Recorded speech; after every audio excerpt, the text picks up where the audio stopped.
lot of time, effort, prayer had been put into this night. And we're going to get started. I'm turning everything over to my wife in her CTU shirt. But receive her as she comes.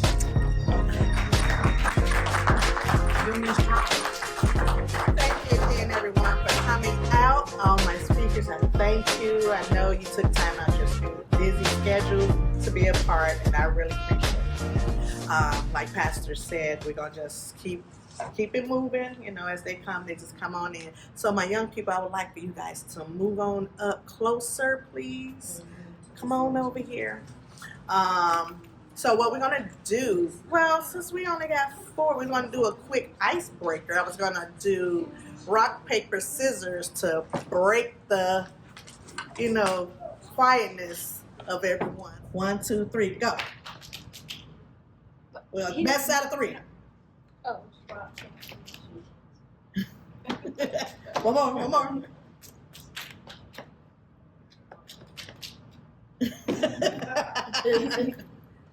Who won over here? Okay, winner against each other. Come on, move. Let's move it.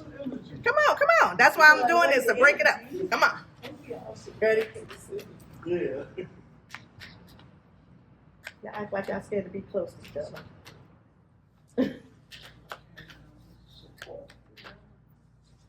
Oh, y'all look like they play this a lot. Exactly. You won, She did. Raquel. All right. Thank you for this quiz. Okay. Right now, I'm going to call up one of our speakers, Chelsea B. She is known, world-renowned fashion designer.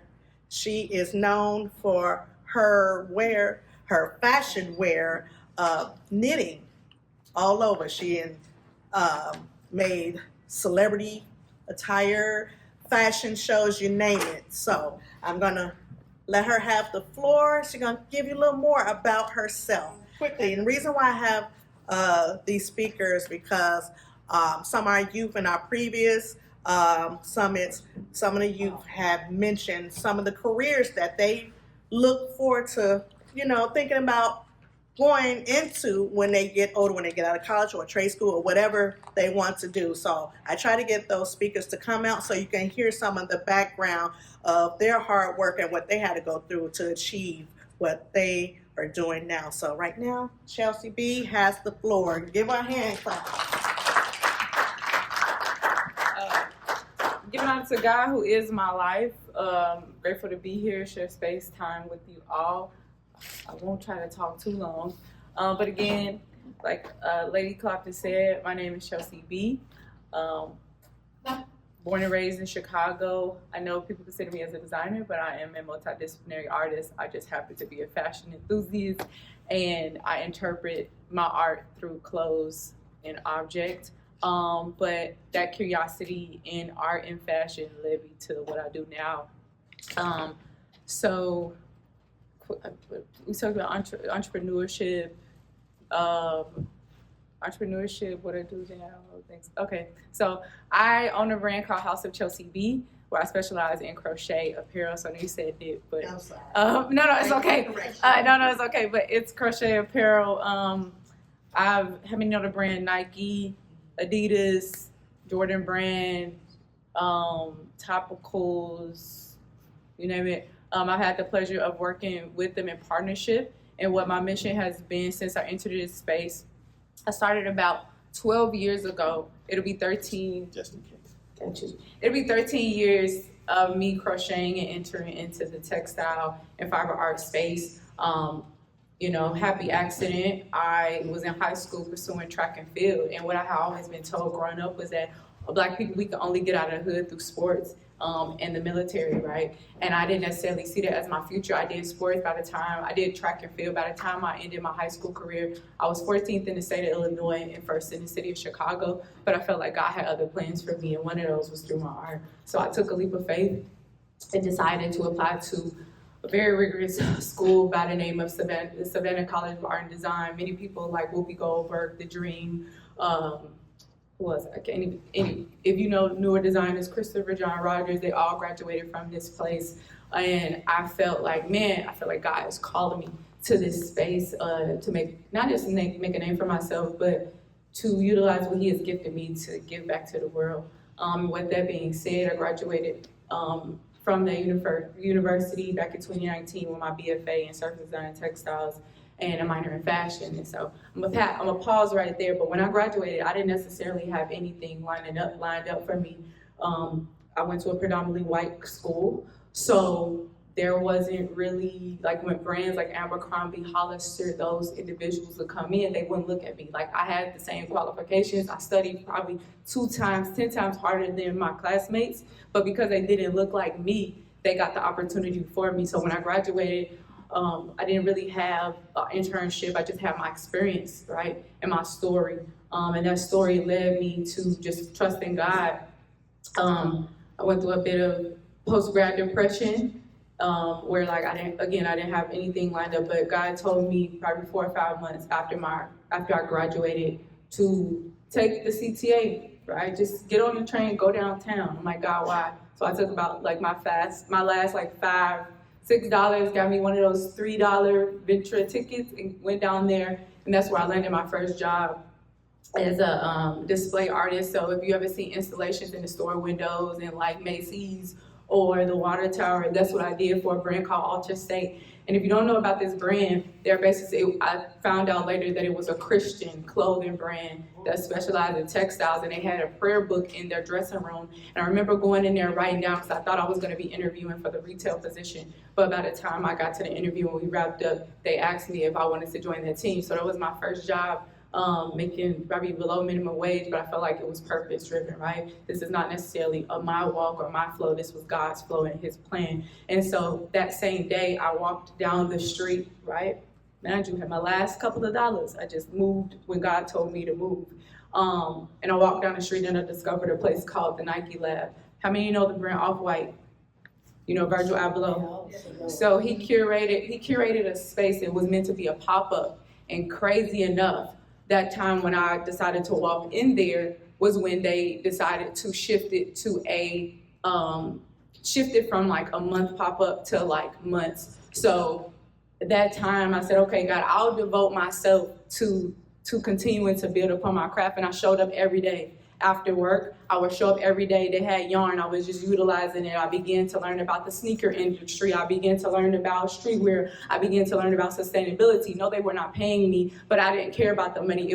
I just wanted to show up for myself, and I trusted God. And so a few months later, I got asked to begin to teach workshops there, and I got asked to model for Off-White campaign. And then COVID happened, and then God shifted my life in a whole other way where I discovered TikTok and all of the things. But fast forward, like 3 or 4 years later, end up partnering with Nike for the Air Force One 40th anniversary. Was able to curate activations in Chicago for Black and brown teens just like you to learn about sneaker customizations.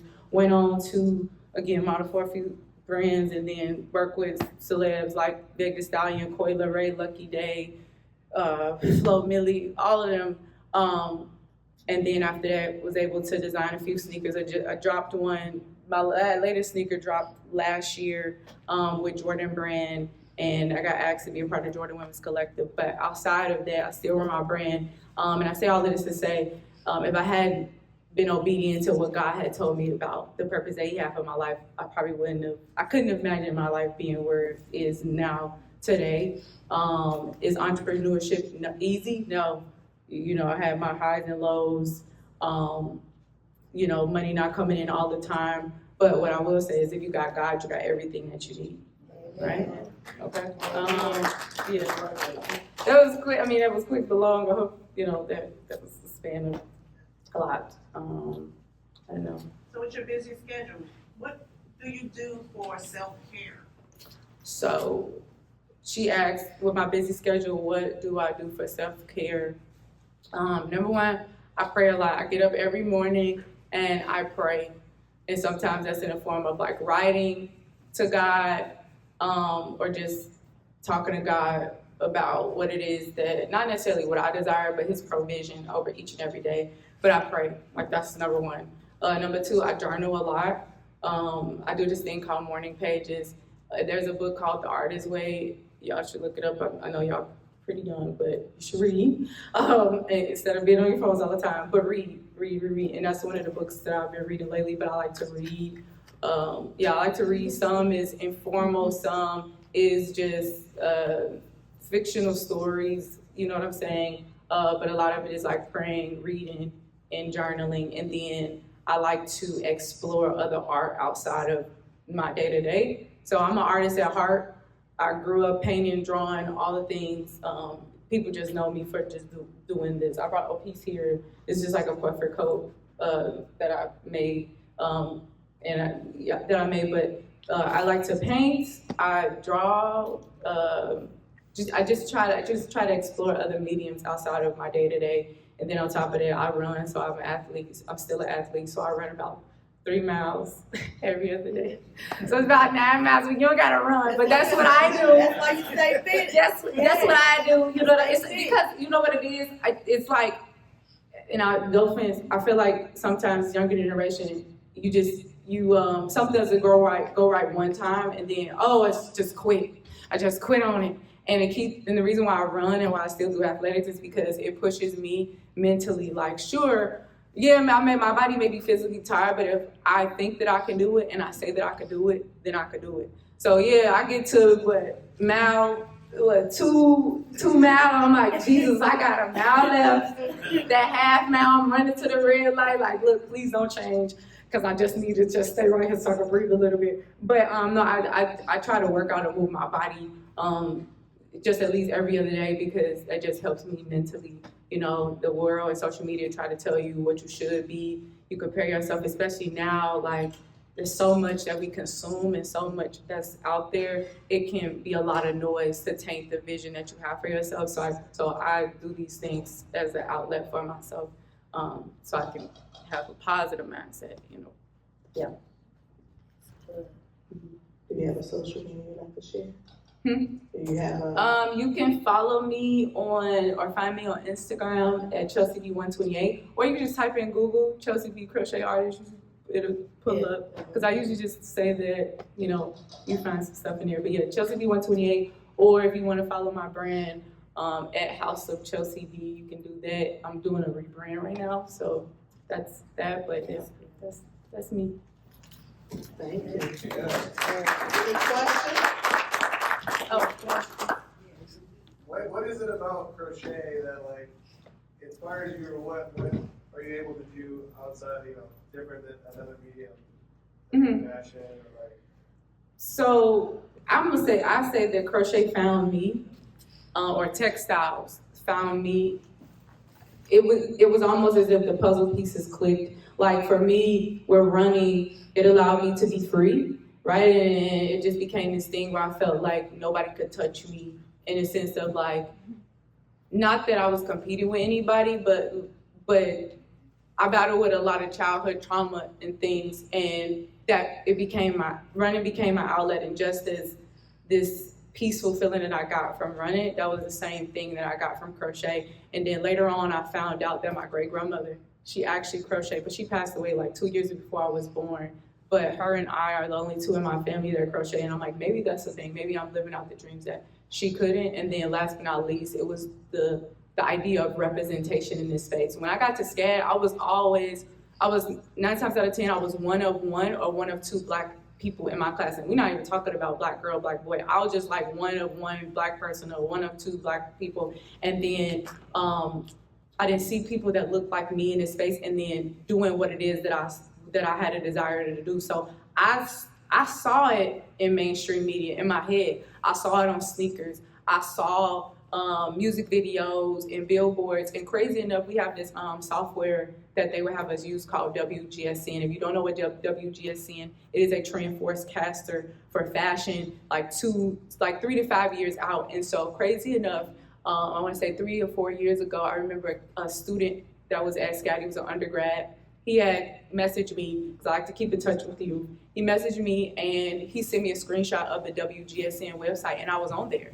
And this was like 3-4 years ago. My work was on there, and I said, wow, it's a testament to me keep going and like this goal that I had of representing or shifting representation in this space. So yeah, that was the goal. And then I had recently been on this reality show, and I was nervous. It was like a design reality show with Law Roach. Y'all know who Law Roach is and Zendaya. So he was one of the judges along with Wisdom K and this other girl, she like Kanye West's ex-girlfriend.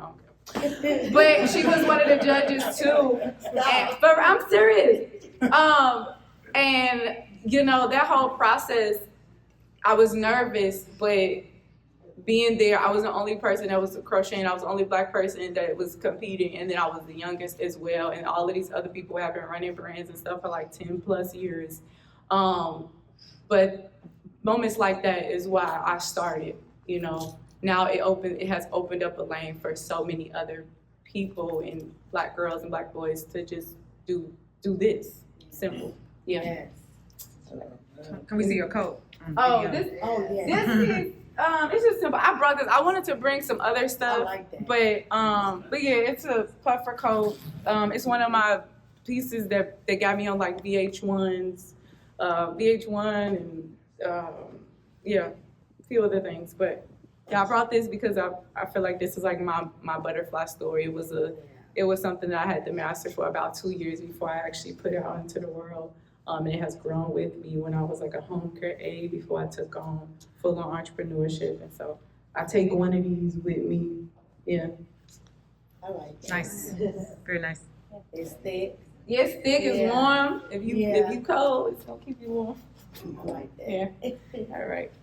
So people can purchase your merchandise. I'm taking custom orders. Now we can talk about the struggles of what I do. So I'm a handmade business, so I don't have the privilege of having manufacturers. They don't have crochet machines yet. They have knitting machines. You know, that's how we get all of these sweaters and stuff. But in terms of crochet, that's not the case. So I have to balance not being burnt out by taking on too many projects. So I like to take a few custom orders throughout the month. And right now I'm preparing for a solo exhibition in April. So that's my focus, but I'm taking like a few custom orders. But yeah, you can email housechelseab@gmail.com or simply just go on the gram and send a DM. So now we're gonna have Malachi Rogers. Malachi I'm proud of Malachi. He is one of the youngest that I know of firefighters. So he's gonna come up and give you more information about his career. Thanks.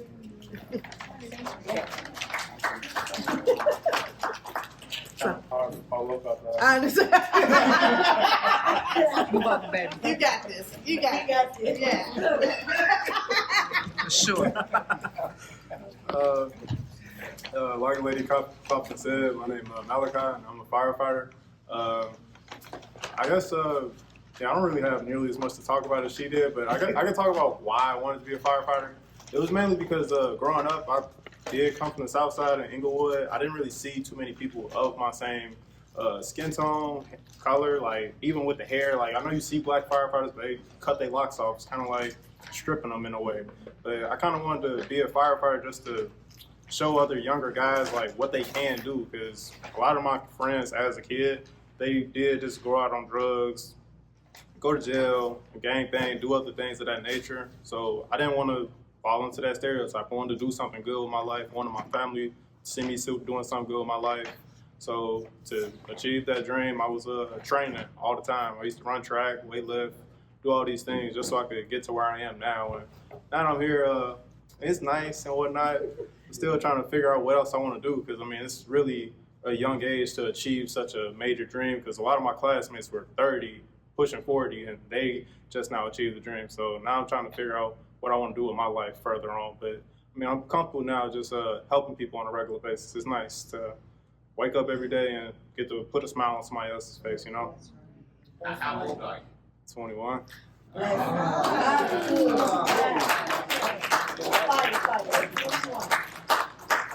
Can you tell us about your journey, what it took from the very beginning to get to where you are now? To get here, From the very start. I started in high school. I did a high school program. It was called CPFTA. I mean, you guys are able to do it if y'all want to be fire or police officers, but I started in high school, I did that program, it gave me preference points when the test came out. I can't do nothing but thank God for the position I'm in now, because the test came out coincidentally as I got out of high school, so I just got really lucky in that sense to be able to get out of high school, take the test, and then just move on from there. After that, after I took the test, I was just in college during that point. I was attending CCC at Harold Washington. I was studying to be an accountant, so during that time, I was just gaining different skills. I learned to be a mechanic. I was just in class, just working out, just doing everything I could, because I didn't know when the fire department would call me, but eventually they did. And at that point, I was at St. Xavier, moving on, trying to get my BA, but they called me and I just took my chance, because I was like, I mean, I don't know the next time they're gonna call me, so just went on. I mean, it wasn't all that physically taxing for me because I had been training all the time, but I mean, it was more mentally straining because nobody else looks like me there. It's 120 of us, but yeah, I mean, it was. Tell us about the fire academy.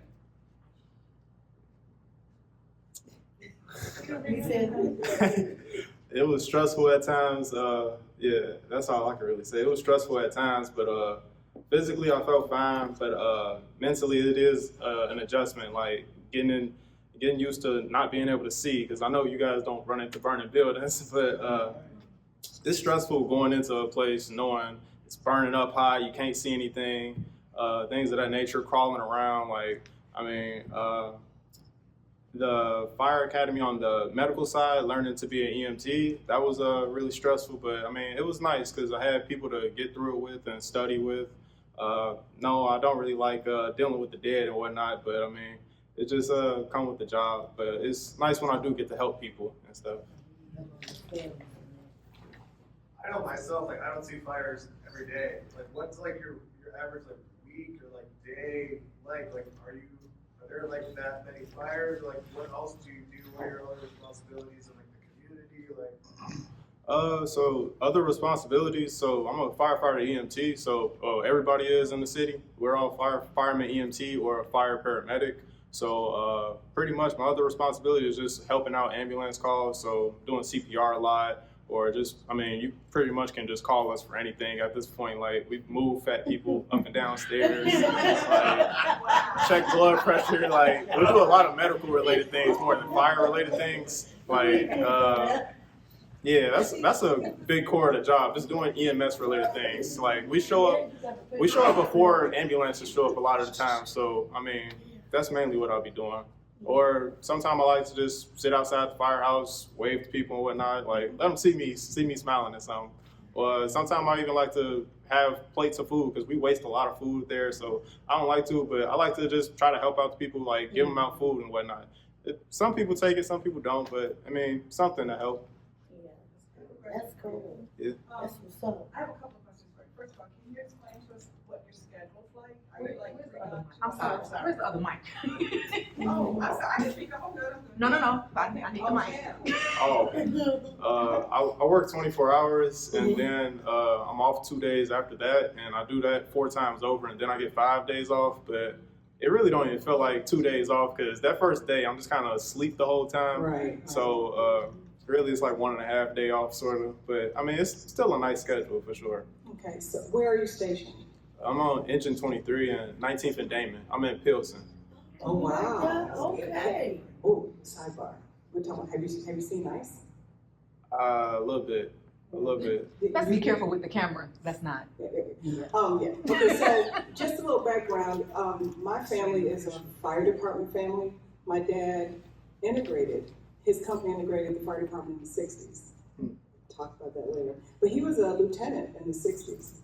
So I just want to say, knowing that life and knowing how it was a good old boys club, and it still is, you should be very proud. Yep. Mm-hmm. You should be very proud of yourself. Yep. Seriously. At that That's an age. accomplishment still. we have today. been That is, at that age. Congratulations to you. Thank you. That's a blessing. Any more questions? Yeah, I've got a few. They go fast. You might as well come up to the front. So since I know you personally, you talked about a lot of your calls when you go in, there may be someone who is deceased. That's quite a big part of what you do.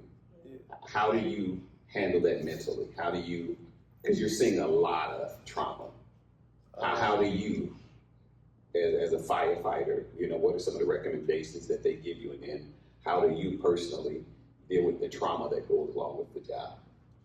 I don't really want to say I don't care because I don't know them. Because it do suck being in a room when I'm doing CPR and these people are like praying and like crying and whatnot. That does suck to be around all the time. But I kind of just like throw it over my shoulder, because if I took it in every single time, then I wouldn't be able to sleep for real.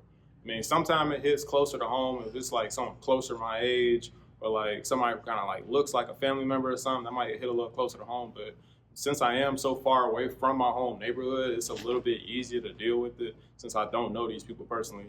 Like, it'd be a lot different if I came to this area and I don't know, had like a cousin or something I had to work on. Like, I might have to take some time off of work after that. Yeah, that is. So in your free time, what do you do for your downtime? What are some of your interests? I try to keep on running, but I don't know, running 8 miles in a row, it ain't fun no more. So I just work out and sleep. That's it. Just work out, sleep, and I want to get back to painting, but I just don't have the time. I don't know, just don't have the energy to do it. So I mean, I like fishing a lot too, though. That's a good hobby. I'm gonna throw a shameless plug. He is an eagle for some of you Lindblom people. That's it. Of course he is. Yeah, he is an eagle. My baby. Any more questions? Oh, okay, a couple of them. Okay. Since you mentioned Limbo, Yeah. I knew a guy named Eric Strong. He's retired now. You ever hear of him? No, I haven't. Yeah, okay. But he was in my class. He's retired now. But he was pretty popular. Wow. I know you were talking about exploring some other things, learning, and what is like the career trajectory, or like what are some of the paths that some of your peers or like that you may be interested in like pursuing outside of like your current role? Like, what does that look like being promoted, or like yeah? Well, there is kind of a linear path line. Like, you could get promoted to just being a lieutenant, then a captain, and then eventually a chief, and then after that, some type of commissioner. But for me, I don't really think I want that path. I think I wanted to keep on staying in the rescue teams. I would say looking into dive team would probably be next for me. We got a dive team. Like, it's pretty much all they do all day is ride on the boat. I mean, it sounds cool to me, so that's kind of why I want to do it. Anyone else? That answer the question good. Oh, okay, yeah. Like, we just got like special operations, which will be that dive team, or you get the linear path line, sort of. Would you ever consider being an instructor? Maybe. I have to wait because I'm so young. A lot of the candidates gonna be younger. I mean, older than me. I don't think they're gonna respect me as a teacher. They will. Like they're doing the schools. They will. I'm just curious, because when I see the firemen with all that equipment and everything, I mean, it took you a while to get used to being in a room, or being able to work with all that equipment on, the coat, the boots, the axe and everything like that. Yeah, it took a while, but to get used to it, what I was doing before I got in the academy, I was always just training in a weighted vest. Like, I'd run a couple miles in a weighted vest just so I could get used to being above my body weight, sort of. Because, like, I think our suit itself is about like 50 pounds. Then we got a tank on the back, that's like 40 pounds. So then we might have to drag somebody, that's another, obviously, it's a lot of weight. But I mean, just a lot of training and breath control to get used to it. Just calming myself down really takes the stress out of it, I guess. Okay. So our next speaker that we're gonna have come up is one of our own, Minister Arnell Brady. Yay! How's everybody doing tonight? Great. Where my youth at? I thought I was all up front. I was looking to see them. Can my youth come back? I'm 22. You too. Where my youth? I want to be able to see my youth so I can talk to them. Cause I'm here for the youth. I'm not here for the adults. I'm here for the youth.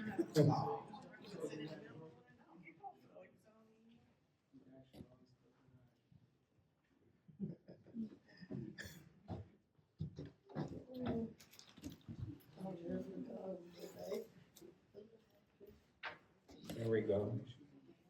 So how's everybody doing tonight? Good, good. Yay. I know Luke right here. So we got Luke here tonight. Who else do we have? What's your name? Elise. There we go. Elise. What's your name? Trinity. Who else we got here? Who's in the green with his head down over there? I can't hear you. What's that? I still can't hear you. Speak louder. Rondell, got you. And then, what's your name? Raquel. Oh, okay. Cool. I got a cousin named Raquel. Who else? Any other youth in here? Kaiser back there? Oh, sure.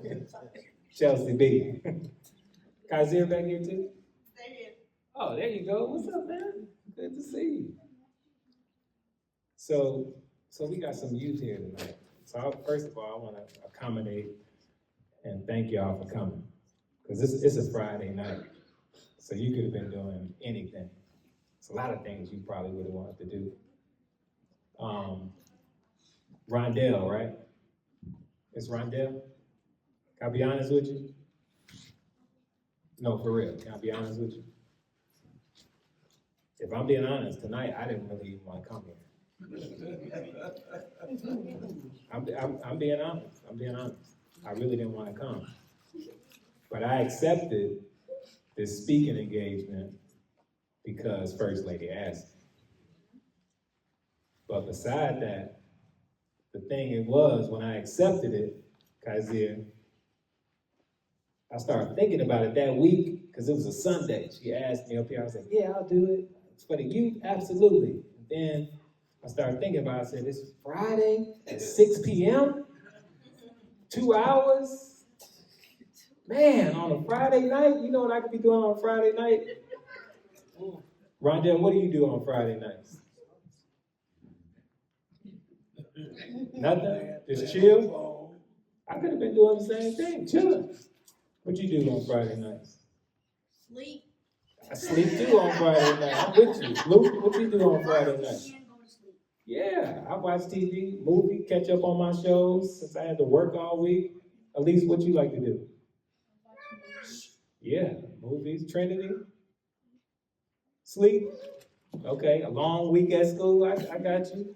Right, so I started thinking about it and I said, man, ain't nobody gonna show up because it's on a Friday night. But then I thought about it, and guess what happened? Guess what happened? God checked me. For real. He's like, Arnell. He's like, you're not going there to be seen speaking. He's like, you're not going there for some Instagram likes, some hearts. You're not going there for some TikTok views and all that type of stuff. He said, the reason I want you to go there is because the people that are going to be in that room, maybe they really do need to hear a word from you. And so that's why I'm here. I'm not here for no other reason. Raquel, I'm here because you were bold enough to show up. Rondell's, because you were bold enough to be like, man, I could be doing other things on a Friday night, but I decided I need to go and see what this is all about. Same thing with you, Trinity and Elise, y'all showed up. Luke, Kaiser, y'all showed up. So since y'all showed up, I'm glad I did show up. Because hopefully, I say one or two things, not a lot, but maybe just one or two things that will help you in life. So my topic, you want to know what my topic is tonight? All right, Luke, you want to know what my topic is? My topic is managing stress and finding healthy outlets. And so that's what I really want to talk about, managing stress and finding healthy outlets. Because guess what? If you can't manage your stress and find healthy outlets, you can't become like Chelsea B. Because you're not going to be able to get there. You're not going to be able to make it because you didn't know how to manage your stress. You're not going to be like Malachi. You're not going to be no firefighter, no police officer, or like me, a mortgage banker. You're not going to be able to even get there because you don't know how to manage your stress and find healthy outlets. You know, Malachi was talking about fire, and when I started thinking about it, did you know anger is like fire? Did you know that, Trinity? Anger is like fire. Did you know that? You want me to tell you why? Rondell, do you know that anger is like fire? No? Well, fire has two primary points in your house. Or as an effect, it can have a good effect on your house or a bad effect. And Malachi see this all the time. Fire can keep you warm in the winter so you don't freeze, but it also can burn your house down with you in it. So if people don't approach being angry and acting out and acting crazy the right way, you can't be like Chelsea B. You can't be like Malachi. So I just want to go over a couple things that's going to help you manage your anger, which, how many people have been angry before? Yeah. How many people was angry this week? Today.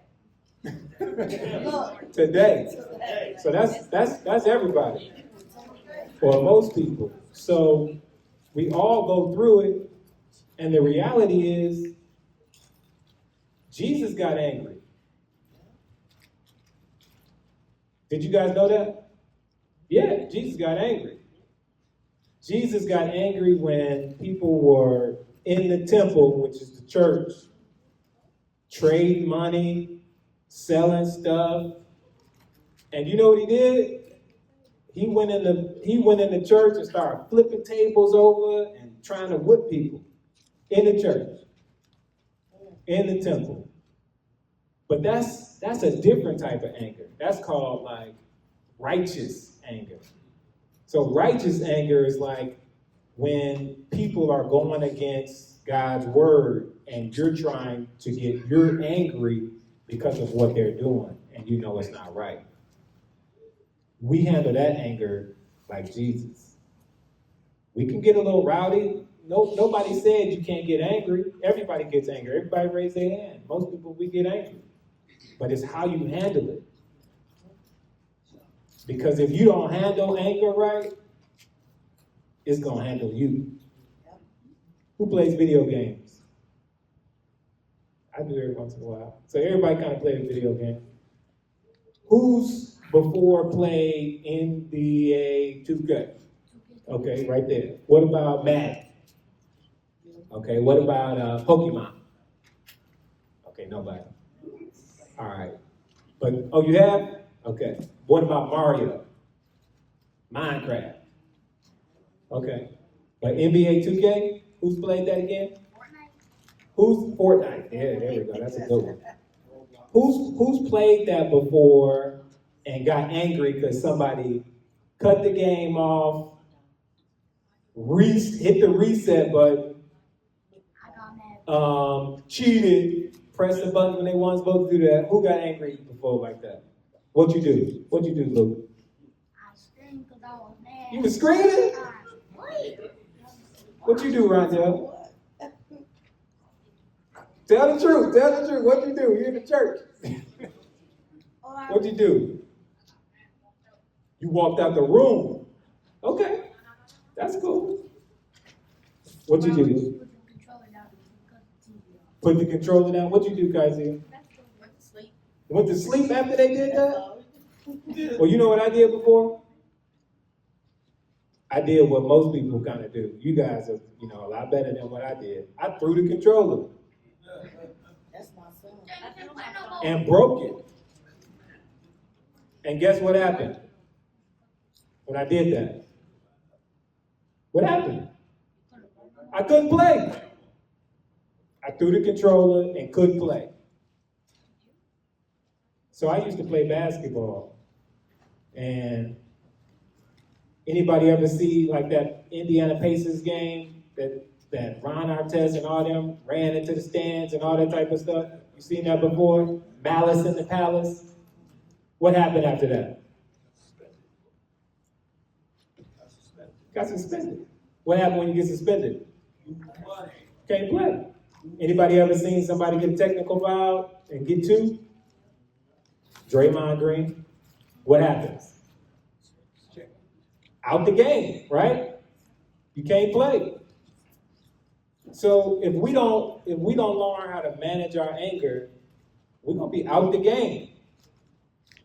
And if you really don't manage it, we're gonna be out the game to the point we don't have control of our lives because we're gonna be locked up somewhere. Who wanna be locked up? Anybody wanna be locked up? Nobody. Right? We don't wanna be locked up. So we really gotta learn how to control our anger. So, did anybody get a little stressed out? I know everybody was angry this week. Anybody get stressed out? When you get stressed out this week, it's like, woo! It's shaking you up inside. It's making you angry. What about, did anybody get on your nerves this week? Oh man, when people get on your nerves this week, it's like, man, why are people getting on my nerves? What about any teachers get on your nerves this week? Man, teachers get on your nerves this week. All this stuff happens. Did anybody eat something nasty in the cafeteria and you like, man, I'm tired of them fixing that in the cafeteria? Anybody? So what happens if we don't have a healthy outlet? What happens? Stress. What happens is, if this pop was really fizzing, it would fizz all over, but it didn't do that.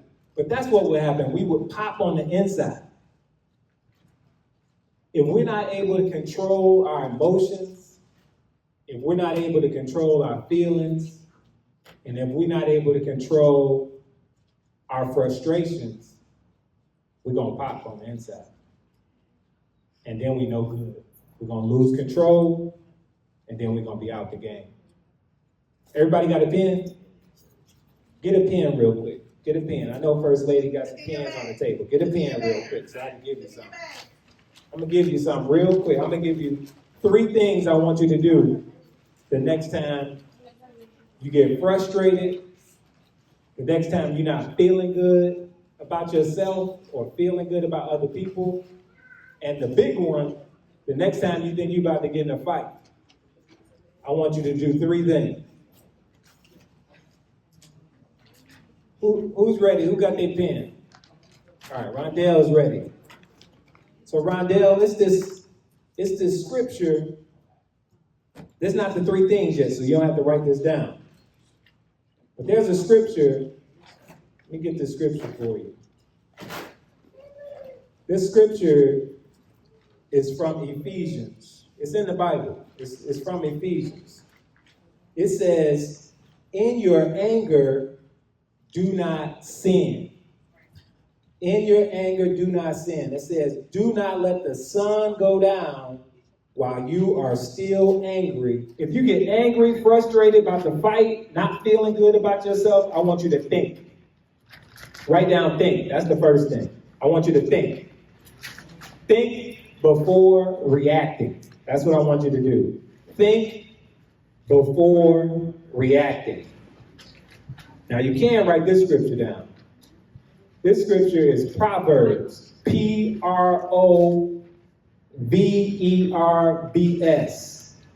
Proverbs 29, then write the little semicolon and 11. 29:11, or you can write a dash, however you want to do it, a slash, / 29:11. Proverbs 29:11. You know what it says? You ready? It says, a fool lets it all hang out. A sage quietly mulls it over. So let me break this down in layman's terms. A fool acts up. A smart person thinks about it before they react. That's what that says. So don't get all mixed up with the language. It says, a fool lets it all hang out. Anybody ever seen somebody let it all hang out, just lose control? I've seen people do it all the time. I saw some people do it this week on TV. So, Proverbs, that's the first thing I want you to do. Think before reacting. Proverbs 29:11. I want you to always think about it. Am I about to be a fool, or am I going to be a smart person and think about it? Second thing I want you to do. Rondell, you like to play sports? What you like to play? Raquel, what you like to do? You got a hobby? What you like to do? Majorette? Oh man, that's impressive. Trini, what you like to do? Cheer? Both of y'all? Raquel, Elise, what you like to do? Track? Okay. Luke? Football, basketball, ice hockey. Sports. Football. What else? And I can draw really good. Man, drawing, that's real good. What you like to do, Kaiser? Football, that's good. So the second thing I want y'all to do, remember, what's the first thing, Rondell? What's the first thing? Think. What? Go ahead. What do you think? What's the first thing? Think before reacting. The second thing, find a healthy outlet, like a sport, cheer, majorette, football, golf, baseball, video games, whatever it may be, some push-ups. You know how to do some push-ups? How many push-ups can you do? 5? You can do 100? That's impressive. We're going to have a push-up contest after this. Rondell, you don't think you can do 100? You don't think you can do 100? You can do a plank right for 30 seconds? Well, do that. Wait, not right now. Do that. Next time, you get angry. Okay? I'm serious. So find something to do. That's the second thing. This third thing I want you to do, the last thing, is 3 things. What's the first thing? Think before reacting. You can just break it down and say, think. Let me think about this. And that's all it takes is a quick second. Second thing is, let me go do something I like to do before I lose my mind and go off on this person. The last thing I need you to do is take it to God. That's the last thing. Think, go find something to do, and this last thing is take it to God. There's another scripture. It's Philippians 4, 6, 7. Philippians 4, 6, 7. Just spell it the best way you know how. If you Google it in your phone, it's going to come up. Just try your best. Now, this scripture is deep because it says, do not be anxious about anything, but in every situation, by prayer and petition, with thanksgiving, present your request to God, and the peace of God will guard your heart and your mind. That's deep. When it says, do not be anxious about anything. You know what that means? Don't be thirsty. Don't be thirsty to go get in the mess. Don't be thirsty to curse somebody out. How many people curse? Raise your hand. I was just checking to make sure.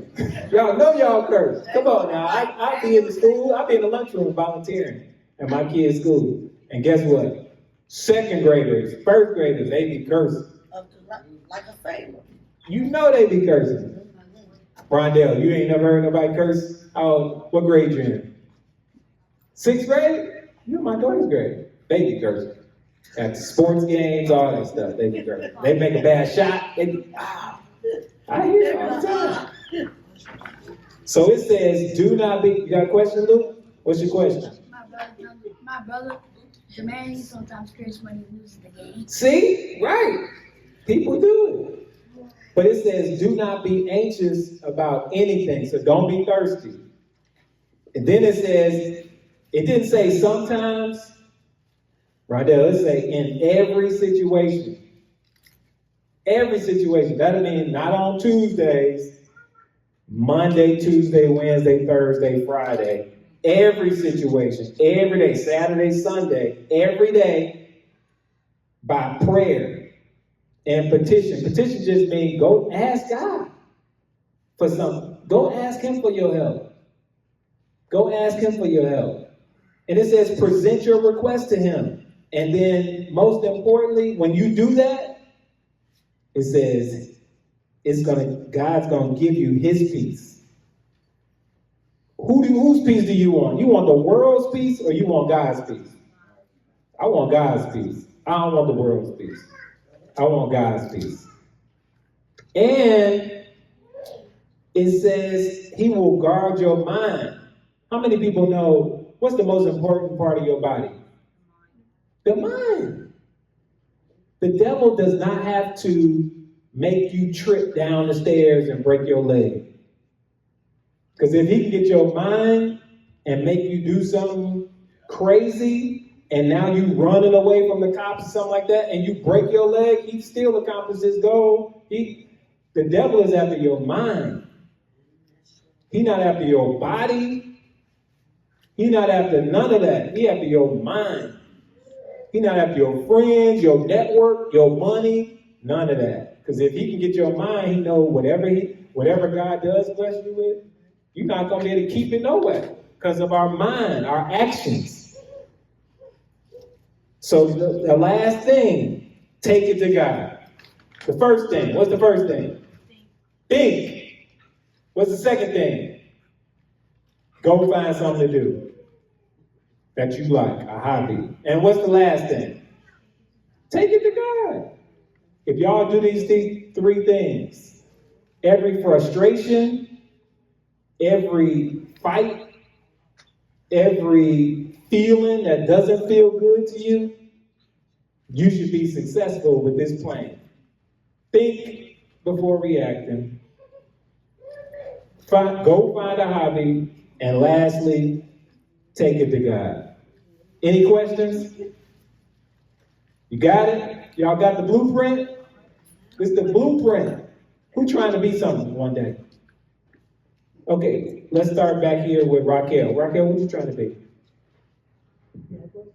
Right.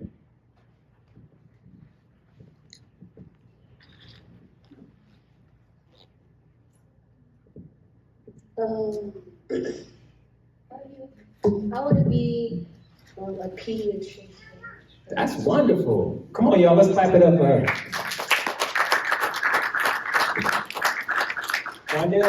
What you want to be, man? A basketball player. Let's clap it up. Let's get over here to Luke. Luke, what you trying to be, man? Football player. All right, let's clap it up for him. Isaiah, what you trying to be, man? A football player. Wonderful. Clap it up. Trinity. Elise, start with Elise. Elise, what you trying to be? Businesswoman. Wonderful. Let's clap it up for her. Trinity, what you trying to be? Doctor. Wonderful. Let's clap it up for her. Now, clap it up for yourselves for showing up. Clap it up for yourselves for showing up. Thank y'all. I hope y'all learned something. All right? Oh, look at it. Oh, you got a question? Give me a 30-second plan. Yeah, let's do it. You got a timer? We're gonna add some push-ups first and then plank, or we just gonna do plank? No, planks, then lunges. Planks, then lunges. Okay, let's go. Y'all ready? All right. Tell me when to On start. our elbows like this? Yeah. All right, let's go. Tell me when to start. Start. Pick your head up. Yeah, you gotta pick that head up. There you go. We need a judge. Get shaking. You guys here over here shaking. 15 seconds. Oh yeah, it's getting tight, ain't it? I want milkshake. It's getting tight, ain't it? No. Oh yeah, you got Luke over here shaking. Oh yeah, stay straight. Time's up. Time's up? Yeah. Okay, all right. Good job. Alternating lunch. Before we get to our vision board, we have our not last, but not least, Mr. Clyde. Yeah, Mr. Clyde. Come on up.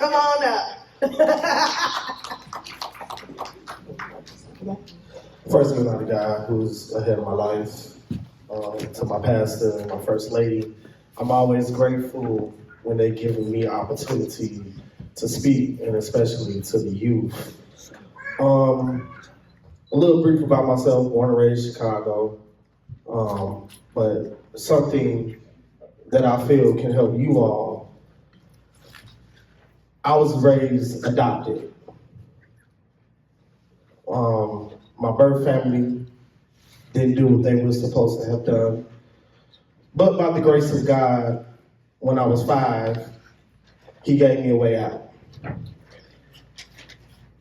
My topic to you all today is about self-esteem and self-confidence. The person that you see standing before you today was not always as confident and not as assuring of himself. Not because I wasn't raised with people that told me I could be anything if I put my mind to it. Not that I didn't have good examples of hardworking men in my life or hardworking individuals, especially women. I did. I just didn't see it in myself. And the one thing that I want to tell you all is, no matter what people say that you're not, that doesn't mean that you can't achieve the impossible. I know one thing for certain and 2 things for sure. He can move mountains, he can do the unthinkable, and he can turn a 0 into 100 with the blink of an eye. All you have to do is bet on yourself. And I didn't learn that until I was about 17. I sit here and I listen to my cousin Chelsea, I listen to Arnell, I listen to Malachi, and I listen to their stories. And the one thing that stood out to me was they all betted on themselves. No matter what people said about them, no matter the obstacles they had, no matter the things that was in their way, they betted on themselves. Always bet on yourself. But one thing you need to remember is keep good people around you. And when you have good people around you, cherish those people. Because it's not like good people are just hanging off the trees saying, hey, I want to be friends with you, because they're not. You'll have more bad people that want to lynch onto you like leeches and suck all the energy and the confidence out of you. Is because we send prayers up, right? Everybody knows that when the blessings go up, when the praises go up, blessings come down, right? If the angels hear prayers, don't you think they do too? The devil knows how special, how talented, how anointed each and last one of you are. You don't know it yet. You don't see it yet. He knows it. He knows it too. Protect your gifts. That might seem like a lot and it's scary, but it's not. What you want to be when you grow up? You say you want to be a football player, right?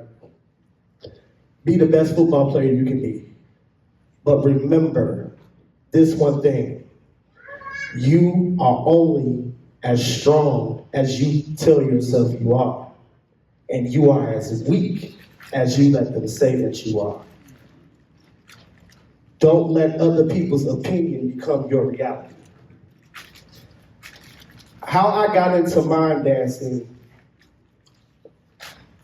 I wouldn't have chose that path in a million years. I didn't know what it was.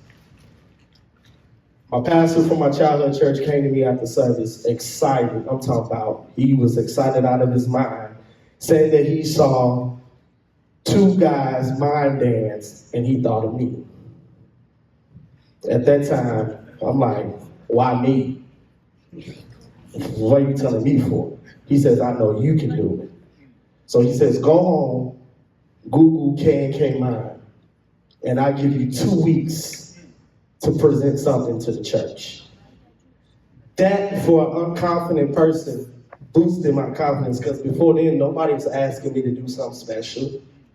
I didn't get no solos, nothing. I was overlooked. I played basketball, never got the winning shot, never got no playing time. That's cool.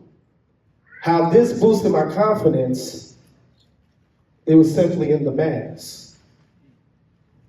Because before then, I wasn't really eager to speak in front of people, wasn't really eager to do anything showing a talent. I really didn't think I had any talent.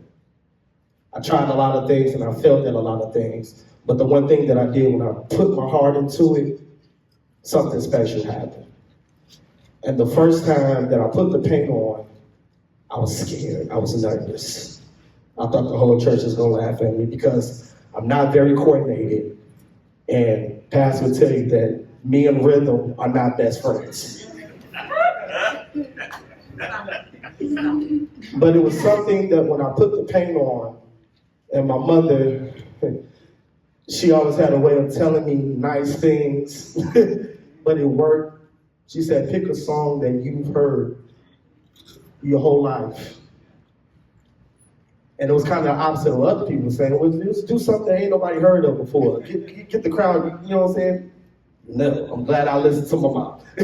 So I picked the song that I heard, and when I put the paint on, it was like a light bulb flash. The energy in the room, it turned me into this person that was not afraid, this person that had all the confidence in the world. And now 23 years later, I'm able to say that I'm not worried now. Yeah. But guess what? God has opened doors that I never would imagine being open to me. The hands that I have shook, the people that I have stood next to, the churches that I have been in. I mean, I watched these churches like y'all, like when I was a little kid and said, man, I can't wait to go to that church.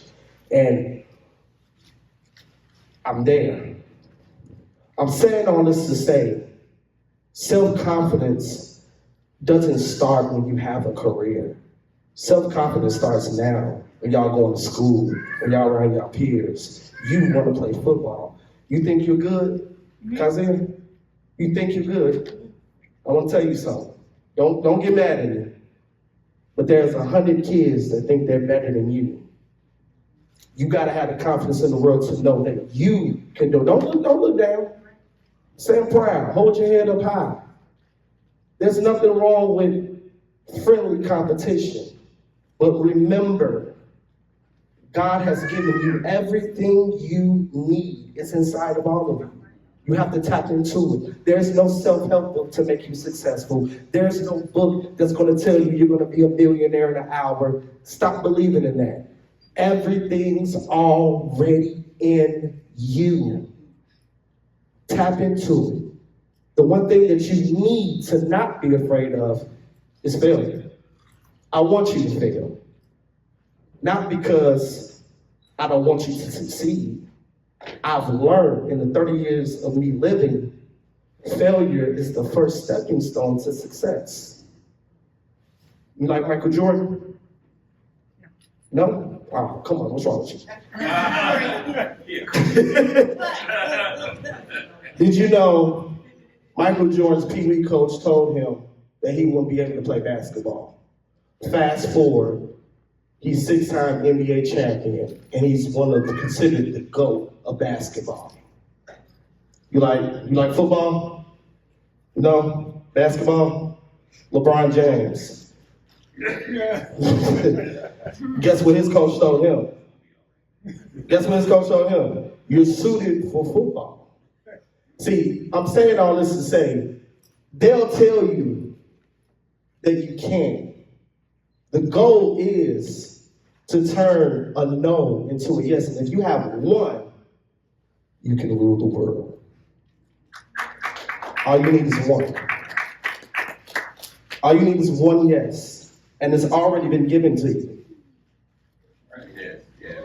That's the most important yes that you need to hear. After that, the world is yours, man. The world is at your fingertips. And y'all have it better than I did, because when I started mine, it wasn't nobody standing up here saying, do this, do that. I was using cheap Party City makeup, creating acne on my face before somebody really pulled me to the side and asked me how old I was then. I was 21. So I was already 10 years doing it how I knew best. So take advantage of people that are pouring into you. Take advantage of the internet. It's not just for sitting there playing video games and surfing. You guys have it. The world is at your fingertips. But all the confidence is already in you. Do not let no one tell you that you can't. Do not let no one tell you that you are a product of your environment. You are great. You are great. You are mighty. You are awesome. You are intelligent. Everything you have is right there in front of you. Don't miss the prize trying to conquer the world. God loves you, and I love y'all too. Thank you. On the table, we have canvases, and some acrylic paint marker. So, listen to all the speakers and just thinking about what you want to do in your life for your career, your future. We're gonna do a vision board, but in a different fun way. So, everyone have theirs, and adults, since we have extras, you can participate in this activity also. So, what you're gonna do, you're gonna draw lines like a bingo board. Don't put bingo, just put the lines. And in each square or each rectangle space, you're gonna put what you want to do in your future life. So,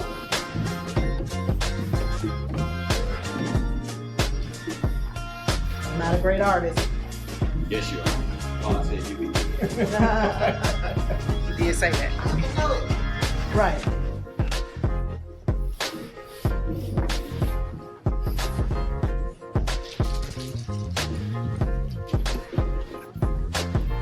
My lines are a little messed up, but this is an example. You can make yours wider, you can make less squares if you want to just make, you don't have to make that many. But inside each one, you're gonna put a goal you want to accomplish. Don't just write it, you can decorate it, put heart stars, different colors, there's many colors on each table. You can go to different tables if you need a different color and decorate. Just make it real fancy, you know, how you like it. So you can post this in your room, you can post it on your wall. So every time you look at it, you can see what you want to push through to, press through. You heard all the speakers. It's in you. You just have to keep pressing. You have the support around you, your family, your friends, your church, outside. You have the support for you. So list those goals that you want to accomplish.